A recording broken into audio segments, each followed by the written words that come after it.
बहुत समय पहले की बात है।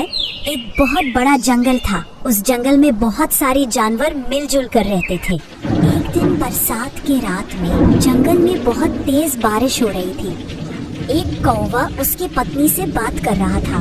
देखो चंपा, जंगल में 3 दिन से बारिश हो रही है।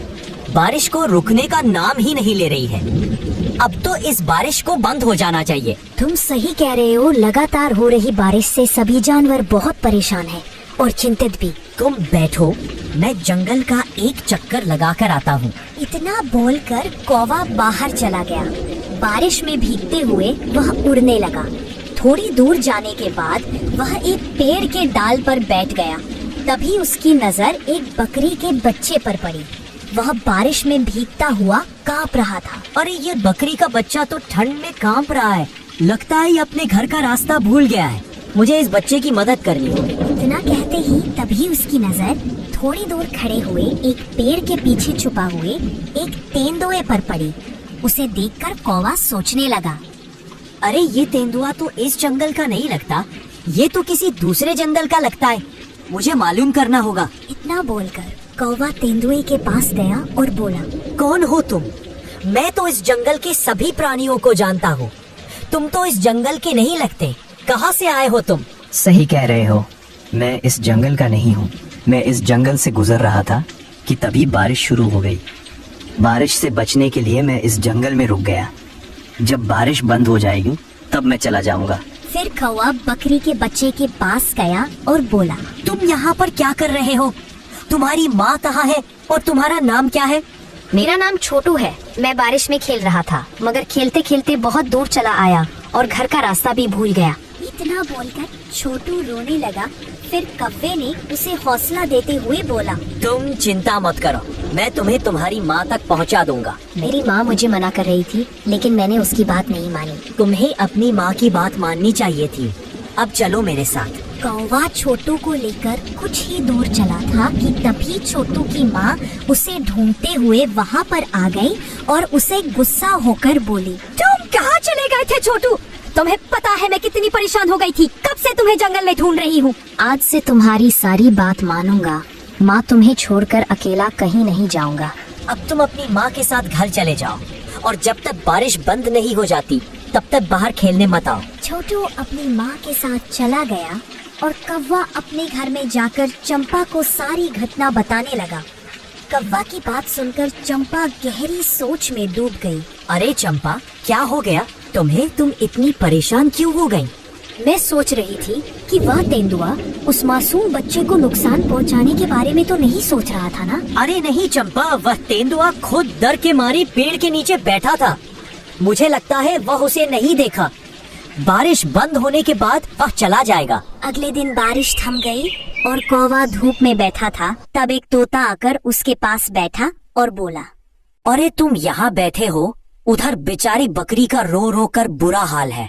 ठीक है, लेकिन कौन सी बकरी और क्यों रो रही है वह? मुझे क्या पता। बेचारी अपने बच्चे को ढूंढती फिर रही है। उसका कहना है कि उसका बच्चा कल रात से लापता है। चलो मेरे साथ। उसके साथ तुरंत वहाँ पर चले गए। वहाँ पर जाकर उसने देखा कि वह बकरी छोटू की माँ थी। फिर कौवा उससे बोला, क्या बात है, तुम रो क्यों रही हो? कल रात में छोटू को लेकर घर पर आई थी। सुबह जब मेरी आँख खुली तो वह गायब था।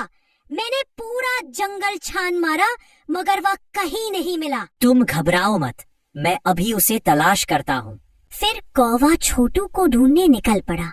कुछ दूर जाने के बाद एक पेड़ के नीचे वही तेंदुआ नजर आया जो बड़ी आराम से बैठा था। कौवा उसके पास जाकर बोला, तेंदुआ भाई, तुमने एक बकरी के बच्चे को कहीं पर देखा है? वही बकरी का बच्चा जो कल बारिश में भीग रहा था। मैंने किसी बकरी के बच्चे को नहीं देखा। मैं तो कब से यहाँ पर बैठा हूँ। ठीक है, लेकिन कल तो तुम कह रहे थे कि बारिश रुकने के बाद चले जाओगे। हाँ, चला जाऊंगा। और तुम तो ऐसे बोल रहे हो जैसे तुम इस जंगल की राजा हो और यहाँ पर तुम्हारा ही शासन चलता है। अरे भाई, मेरी जब मर्जी होगी तब मैं चला जाऊंगा। अब तुम अपना काम करो। तेंदुए की बात सुनकर कौवा मन ही मन बोला, मुझे तो इस तेंदुए पर शक हो रहा है। मुझे जंगल के राजा शेर को इसकी शिकायत करनी होगी। फिर कौवा वहाँ से उड़कर सीधा शेर सिंह के पास चला गया और सारी बात बताने लगा।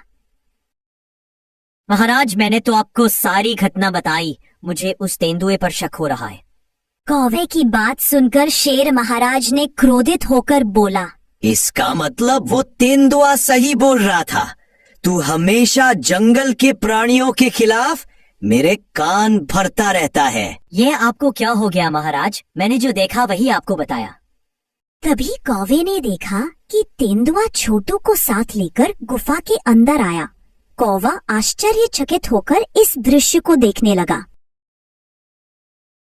महाराज, जब मुझे पता चला कि ये बकरी का बच्चा गायब हो गया तो मैं उसकी तलाश के लिए जंगल में चला गया, लेकिन मुझे पता था कि ये कौवा मेरे खिलाफ आपको जरूर बताएगा, इसलिए मैंने आपको पहले ही सब कुछ बता दिया था। महाराज, इस कौवे के कारण ही दूसरे जंगल का कोई भी प्राणी आपके जंगल में नहीं आते। कौवे, तुम तो कह रहे थे कि यह तेंदुआ बकरी के बच्चे को मार डाला, मगर तेंदुए ने तो इसे सही सलामत ढूंढ कर लाया। तुम्हें अब सजा मिलेगी। इतना बोलकर शेर महाराज ने कौवे को एक पिंजरे में बंद कर दिया और तेंदुए की ओर देखकर बोला, तुम्हारी जब तक मर्जी हो तुम यहाँ पर रह सकते हो, तुम्हें कोई परेशान नहीं करेगा। तेंदुआ खुश होकर वहाँ से चला गया। इधर वह मिट्ठू तोता इस सारे घटना को देख रहा था। वह तुरंत चंपा के पास पहुँच गया और सारी घटना बताते हुए बोला, कुछ करो चंपा, शेर महाराज ने कौवे को बंदी बना लिया है। जब कौवे ने मुझे बताया था कि वो तेंदुआ पेड़ के नीचे खड़ा उस बकरी के बच्चे को देख रहा था, मुझे तभी कुछ ना कुछ गड़बड़ लग रही थी। जो भी हो, लेकिन तुम कुछ भी करके कौवे को पिंजरे से बाहर निकालो। अभी हम कुछ नहीं करेंगे, हमें पता लगाना होगा कि आखिर उसके दिमाग में क्या चल रहा है, कौन सा मकसद लेकर इस जंगल में आया है। उस दिन से दोनों ने तेंदुए पर नजर रखने लगे। वो तेंदुआ पूरे दिन जंगल में घूमता था और दूसरों का खाना चुरा कर खा जाता था और छोटे मोटे जानवरों को शेर महाराज का दोस्त कहकर धमकाता था। एक दिन तेंदुआ घूमते घूमते छोटू के घर के पास पहुंच गया। तब छोटू घर के बाहर खेल रहा था। तेंदुआ उसे लालच भरी नजरों से देखने लगा, लेकिन वह नहीं जानता था कि चंपा उस पर नजर रख रही है। तब चंपा ने तोते को बोला, तुम जल्दी महाराज के पास जाओ और उन्हें बुला कर लाओ। लेकिन शेर महाराज क्या मेरी बात मानेंगे? क्या वह मेरी बात सुनेंगे? तुम कैसे भी करके महाराज को यहाँ लाओ, मुझे इसके इरादे सही नहीं लग रहे हैं। फिर तोता उड़ते हुए महाराज के पास पहुँच गया और बोला, महाराज, बहुत बड़ी मुसीबत आने वाली है, आपको अभी मेरे साथ चलना होगा। हाँ, वह सब तो ठीक है, लेकिन तुम मुझे कहाँ ले जाना चाहते हो? मेरे साथ चलिए और अपने आंखों से देखिए मैं आपको क्या दिखाना चाहता हूँ। फिर शेर महाराज तोते के साथ उस जगह पर पहुँच गए और चंपा शेर महाराज के पास आकर बोली, महाराज, आप उस झाड़ियों के पीछे छुप जाइए और स्वयं अपनी आंखों से देख लीजिए। चंपा की बात सुनकर शेर महाराज एक झाड़ियों के पीछे छुप गया। उधर तेंदुआ छोटू के पास जाकर बोला, आज तुम्हें खाने का मन कर रहा है मेरा। यह क्या कह रहे हैं आप? पिछली बार जब मैं खो गया था तब आप ही मुझे महाराज के पास ले गए थे और मेरी माँ के पास छोड़कर गए थे। मूर्ख बकरी के बच्चे, वह तो मेरी एक चाल थी। मैं जानता था कि इस जंगल में कौवा सबसे तेज दिमाग की है, इसलिए मैंने उसे फंसाया और अंदर करवा दिया। मैं कुछ समझा नहीं, यह आप क्या कह रहे हैं? मैंने तो आपको दयालु समझा।